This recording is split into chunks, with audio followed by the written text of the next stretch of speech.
I start with you, a reminder that we will be streaming live tonight Fallout Equestria, as well as we do this every Wednesday.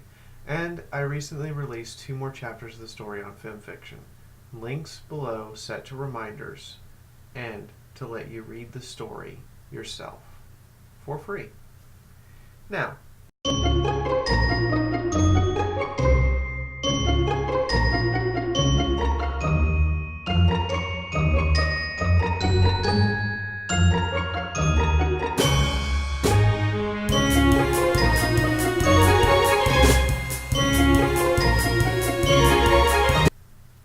all of that is said. Hello, ladies and gentlemen, boys and girls, children of all ages, mares, gentle colts, whatever you want to go by. I am Fiaura. And today I'm going to preface this by saying this video has been in production for 2.5 months. I've been seeing to look at doing a video like this for a very long time, and just finally got a chance to really sit down, put my thoughts together, and make a real script for this one. I had initially wanted to record it off the cuff, but no, this deserves its script. We all know why I like ponies and why I do things for them, so we're not even going to cover them. They gave me my first shot at fame. I took, and the fandom has embraced me in ways I never expected. Ponies are responsible at least 50% for the book I have coming out, which is awesome. You can find that in the link below, and that's the last I'll talk about it here. The other 50% is Fallout, and the inspiration for all of the characters I play can be drawn directly from Warhammer 40k and Fallout. Many of you have noticed that I kept Sunrise as my official avatar. For stuff, honestly, I like her that way. However, that isn't where this story starts. I need you to understand why I'm so harsh to 40k games and Fallout games, why I devote years of my life to running a parody of Fallout on my channel, and why I would devote so much time and effort to researching and improving 40k in my own way. Furthermore, I want you to understand why I love these 2 universes.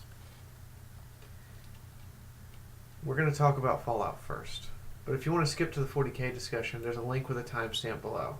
For now, I want you to understand, before I really jump into this, I'm not entitled. But these games set a very high bar for my expectation. When a game company fails to meet those expectations, I do not judge them harshly out of a need to be self-important, but rather I want to see them succeed where they failed, by exceeding my expectations, either through fixing the game they released, or when the next time they do something, seeing that bar raise itself up higher than I ever expected or could conceivably want to see. I'm going to explain why now. When I was growing up, the Cold War had just ended. My parents and grandparents grew up through this. They talked about it like it was a recent historical event or like it was still going on all the time. When I was 10 years old, I was introduced to Fallout. Yes, I was 10 years old. I played Fallout 1. It was hard. I was a scared, small, timid child. I barely understood the system or how it worked, but it pressured me to continue through it. This game helped me develop my love of computer games. When I tried to replay it on my channel, it was like opening a book that had been sitting on my bookshelf and collected so much dust that I could no longer see the cover. I barely remembered the game. I barely remembered how to play, and I certainly didn't remember the story as well as I thought I did. My intelligence partly comes from learning to min-max the possibility and breaking down game systems like Fallout and Diablo and Nox and all of these isometric games that had all of these complex RPG mechanics. Even Knights of the Old Republic, I min-maxed the hell out of that. Because I played it on the hardest difficulty, because I was used to Fallout difficulty. Understanding that and how to break down these game systems is why in my late teens and all through my 20s, I would win tournaments for cash or participate in esports for World of Tanks, Command & Conquer, Halo, and Gears of War. All of that stems from Fallout. There are hundreds of games I've played over the years, but my love of an in-depth story, my understanding of how to navigate a difficult and unforgiving world, my ability to pick apart a game system to go, well, if I just move this, and this, I get like 4% more out of everything I do. It doesn't seem like much, but to me it's everything. Stems from playing Fallout 1. A quick aside, I literally went to Walmart on the day Fallout 2 released by walking home after school. You have no idea what it's like for an 11-year-old to skip the bus, walk to Walmart, and pay allowance money from 6 months of saving up to get a video game till you see me doing that in Alabama as a small child. My parents were so furious I wasn't allowed to play the game for 3 days for being grounded. And then I was still grounded for 3 months. The only video game they would let me play was the one I walked to the store to get.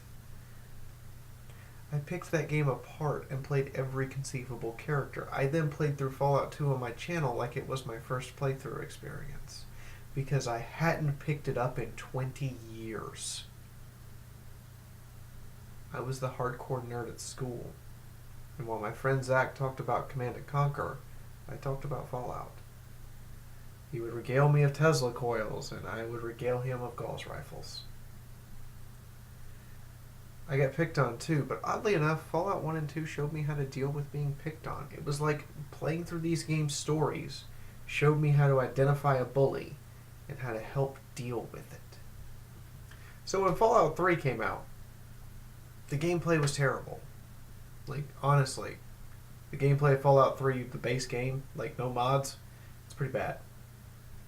And despite its bugs, it was still a good experience. Everything but the main story's ending was wonderfully Fallout. And it took me on a nostalgia trip that I will never forget. I had all those fond memories.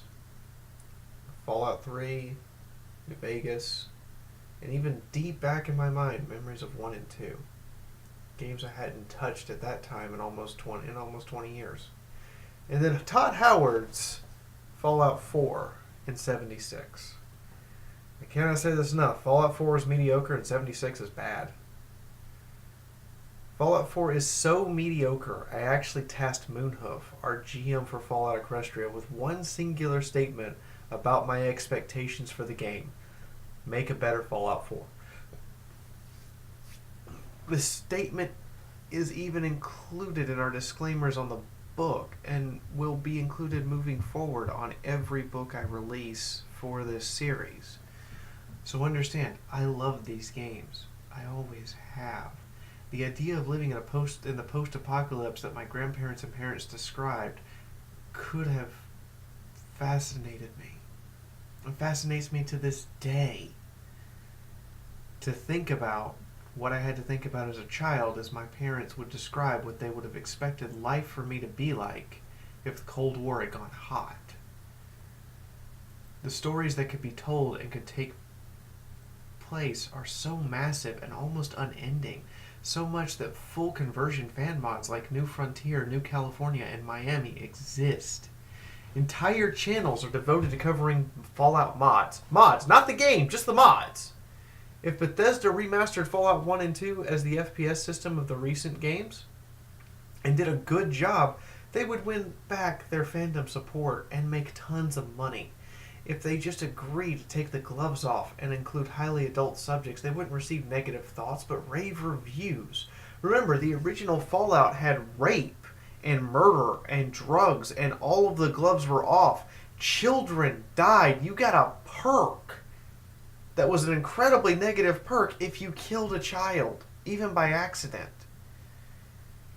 Rather, they've simply tacked on consent fade to black scenes and a barely functional drug system that doesn't truly simulate what it's like to be addicted to any drug by any stretch of the imagination.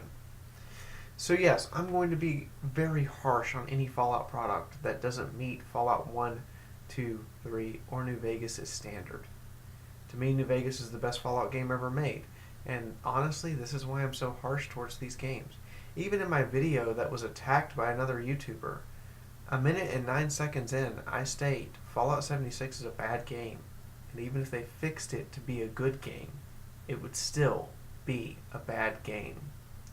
This other YouTuber openly admits to not even watching the video, and yet putting criticism on me for publishing it and sending his fan base to attack me for it. Dude, you didn't even watch the video. You didn't hear that statement. You don't have the right to do this, and it's hilarious to me. It's why I made the thought experiments about what Vault 76 was. It's why I play Wandering Sunrise. It's why I enjoy her so much, and why I'm glad you do. The other part of Wandering Sunrise now comes from how she was created. Her personality is not a Fallout one. It's based on a Warhammer 40k character who I idolize. I know, you just all threw your keyboards across the room and now you're angrily slamming on them, typing at me and telling me I'm a terrible human being and I should never associate Fallout ponies and Warhammer. Calm down. Breathe. Hold on. Let me explain. We're getting to the 40k portion of this video now, and it's going to be so many hot button subjects because so many people are going to tell me I don't know what I'm talking about. Wandering Sunrise is based upon Dan Abnett's character, Eisenhorn. Yes, I know, she's not an Inquisitor.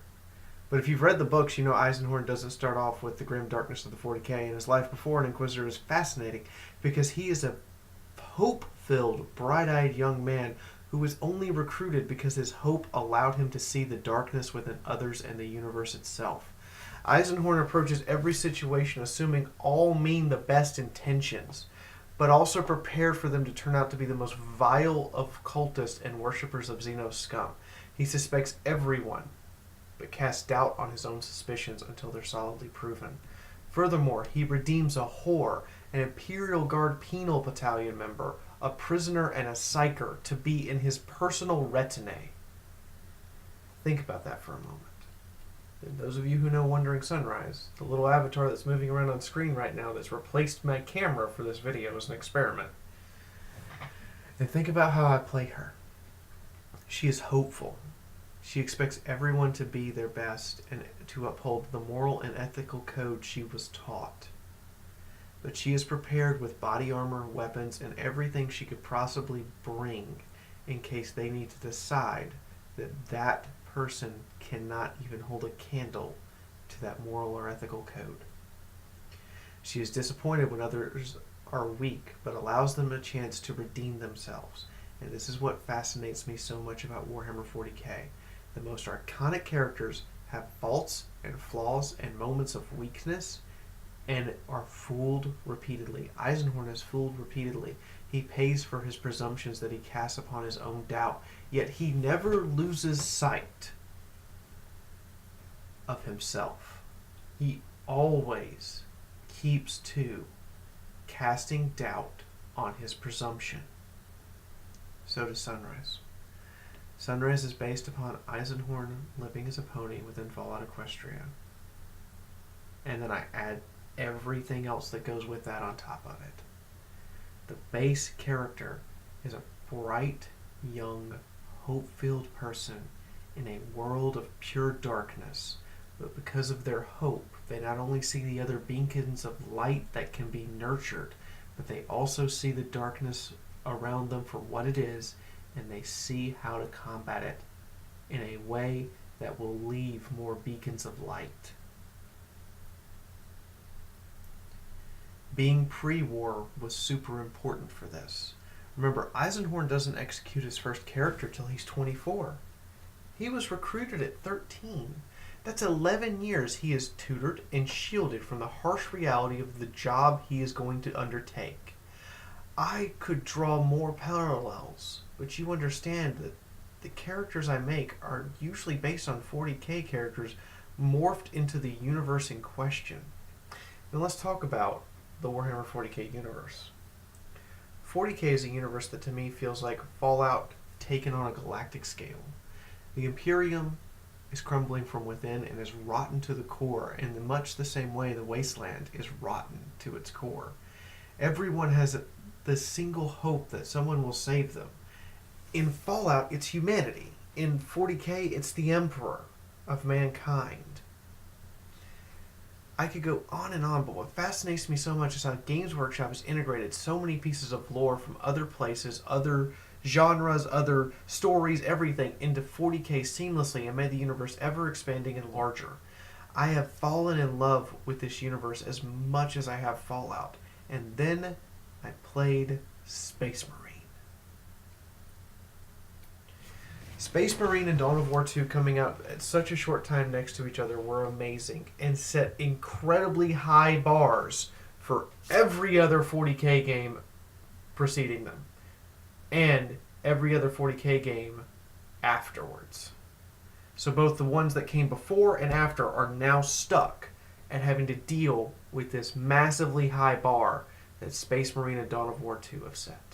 Some people prefer Dawn of War 1. I prefer not to build a base, but instead pick my army, deploy it, and fight it out. Space Marine, however, unquestionably is amazing. It captures everything you need to know about 40K in each and every moment you're playing it. Power of a Space Marine demigod, the plight of the world that searches for hope in any form they can get it, a place where regular people, guardsmen and civilians, must interact with these demigod-like beings, and instead of them basking in it or taking advantage, the Space Marines are humbled by the respect they receive. Seeing the war-torn city and the way the orcs as well as chaos tear the place apart. The way you are so powerful and potent and capable of just wreaking havoc upon these forces, and yet you're powerless. That is the essence of 40K. No matter how much hope you have, no matter how much power you accumulate, no matter how potent you become, there's always something that can lay you low and plunge you into a pit of despair. Just like 40K, I base 40K games upon the presentation that Space Marine offers. The solid mechanics offered by Dawn of War and Space Marine. This presentation is how I judge them. If your 40K game can't stand up to this, it's either not a great 40K game or it has aged poorly and no longer stands up. These two games have aged wonderfully and are still excellent experiences to this day. To this day, you will find people playing Dawn of War 2 arenas. Just going in and playing the arena just like you would a League of Legends match. Games like Tau Fire Warrior, however, have not. People were upset at me. Like, vitrally upset when I criticized Fire Warrior and said it doesn't stand up. But honestly, Fire Warrior was a product of its time, using mechanics that were being phased out. Before, first-person shooters of the past were using an auto-aim to some degree. Games like Wolfenstein, Duke Nukem, and Doom used this system. Your gun was in the center, and basically you just had to point your gun close to the target, and it would do the rest as far as up, down, left, right was concerned. Years before, 2 years before actually Fire Warrior, we got Halo Combat Evolved. It revolutionized first-person shooters. And just like Half-Life had done with baby steps here and there, it told you that in an FPS, you were not only required to create bullet physics, but also full control of your aim, as well as realism closer to what you would expect for small arms interacting with armored vehicles differently, and not being able to actually hurt them, than just you keep shooting it till it dies. Fire Warrior tried to be a crossbreed between the two. While this was good for its time, today it doesn't hold up to an FPS standard at all. And no successful SPS after Fire Warrior adopted any of Fire Warrior's mechanics. So when I reviewed it a year and a half ago, it hasn't aged. I said it hasn't aged well, and the mechanics compared to today are laughable at times. The game is terrible by today's standards. People hated me for that. Remember, I never played this game before. This was my first time. And I didn't like it because it doesn't hold up to Halo, Gears of War, or Space Marine. I get that those games came out in one case 2 years before, in another case 10 years afterwards. But it wasn't just that. It didn't hold up to the presentation I'd come to expect from Dawn of War 1 and 2 and Space Marine. If your 40k game doesn't hold up to that presentation level, if it doesn't hold up to that polish and that kind of mechanics and that feeling of capturing the 40k universe as it should, which Tau Fire Warrior not only didn't hold up to that, but its story blatantly broke what would be considered 40k canon and lore. Space Marines being sent off by a planetary governor to capture a Tau, and there's just so many different shatterings of what would be considered the stock 40k lore that it breaks the experience altogether. If your game doesn't hold up to those, if your strategy game can't make ends meet to be as good as Dawn of War, it's not very good to me. I'm not saying I'm entitled, guys, but the bar is high. People complained when I reviewed Dawn of War 3. I get so many terrible comments on mine and Rimlay's channel. But then Dawn of War 3 not only failed horribly, and the fandom rose up against it angrily, that they canceled the project in a half-finished state. I got to make an I told you so, and here's why it failed video, and I hated myself for that. So many people kept telling me, oh, they'll fix it, they'll make it better. I'm like, no, they won't. You've listened to this story too many times, and you've only seen it so few times. They really won't, and they didn't. And to me, if you want some good 40k games recently, like really recently, the only ones I can think of are Gladius and Armageddon. We got so many others that came out, and they just were not very good. Sanctus Reach is terrible.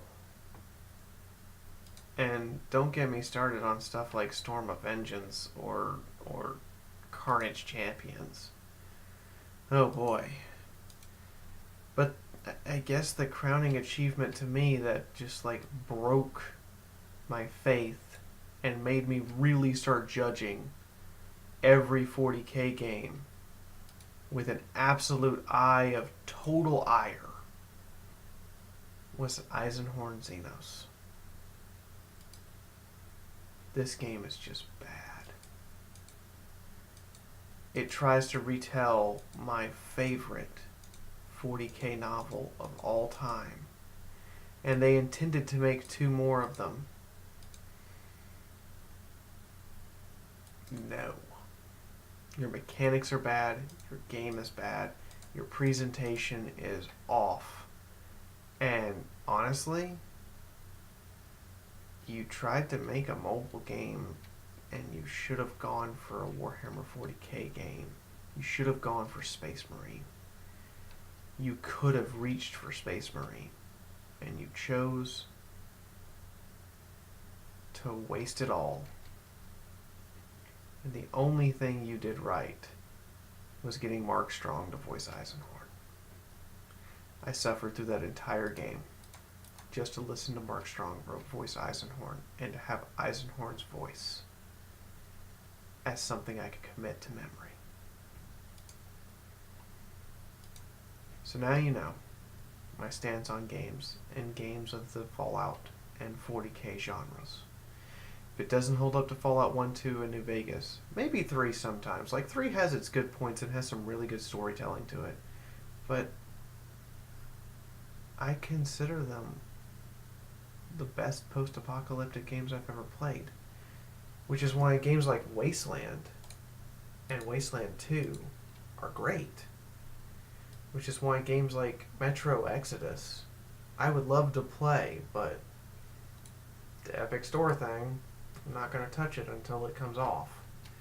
I would love, but the Metro series in and of itself is amazing to me. It's stellar. It's why games like Space Marine are my level.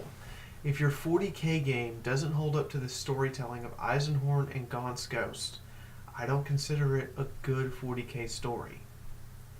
If the mechanics don't hold up to Space Marine and Dawn of War 2, as far as polish, solidness, and just overall being a dynamically good game with actual player choice mattering from a gameplay perspective, on top of all the aesthetic you've got to put on there to make it a good 40k thing, I don't consider it a good 40k game.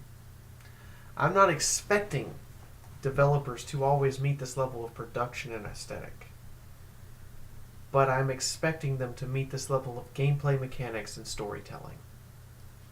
You embark to make a 40k game, you better be ready to tell a damn good story.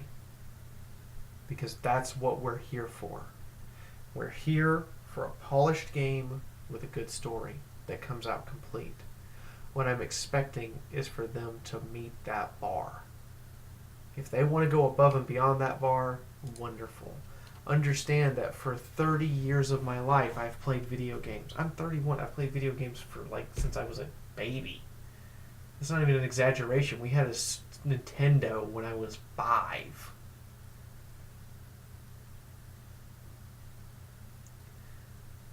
But when you don't meet that bar, I won't review you favorably. Battlefleet Gothic 1 has met that bar. It has everything I expect from a 40k game, including depth that went well beyond Dawn of War 2. Battlefleet Gothic 2 meets the production, meets the aesthetic, meets the voice acting. There's so many good things about this. Oh, wait. The actual campaign gameplay mechanics are terrible. And a complete step backwards from the first game. The multiplayer mechanics they're good. But compared to the first game, I would rather play the first game. This is why I can say with a straight face, 1 is better than 2. And actually explain why. I actually explain all of this in a video. I'm not saying 2 is a bad game, but it's a step in the wrong direction. And that's a topic I've already covered.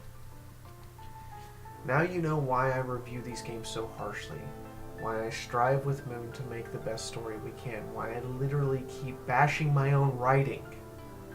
Because if it doesn't hold a candle to K-Cat, if I can't surpass Black Isle and Interplay's team, if I can't make Bethesda's writers feel ashamed, I haven't done my job. I haven't met my own bar.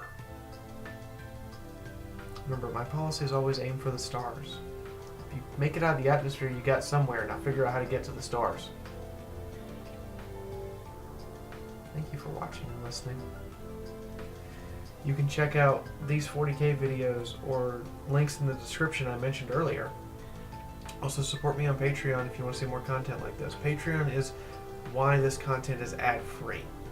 That combined with the Twitch subscriptions means you guys no longer have ads on this channel, and continued support of the Patreon and adding more to it will get you guys more benefits long term.